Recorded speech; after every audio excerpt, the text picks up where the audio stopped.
भेटायचं टायमिंग सकाळी 7:30 ते 8 नंतर दादा मंत्रालयामध्ये उपस्थित राहिले. त्यामुळे जर बंगल्यावर जाऊन भेटावं असेल दादा 7:30 ते 8 दरम्यान भेटून इतकं कामाची क्षमता आणि प्रत्येक गोष्टीची माहिती मी माझ्या सोशल मीडियावरच्या अकाउंटवरती व्हिडिओ टाकला.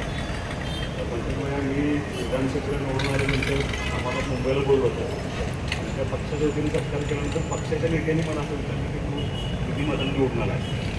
पण अजितदादांना भेटायला गेल्यानंतर तिने असं सांगितलं की एवढं प्रचंड मतं की तुझ्या वडिलांना सुद्धा कधी मिळालं नव्हतं. त्यांच्या लेखी सगळी माहिती आणि चांगलं काम कर, लोकांचा विश्वास आहे असा सल्लाच नाही. त्यानंतर प्रत्येक कामामध्ये प्रचंड मोठी मदत दादांच्या माध्यमातून मला करायचं झाली होती.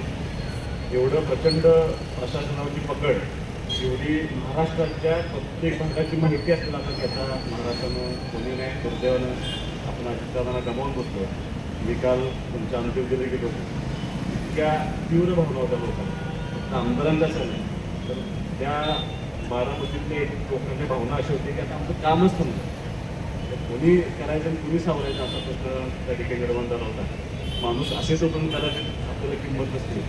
दादा गेल्यानंतर दादांची जाणीव मात्र आज महाराष्ट्राला पदोपदी होईल. कारण आता अगदी 1 महिन्यामध्ये आमचं बजेटचं अधिवेशन आहे.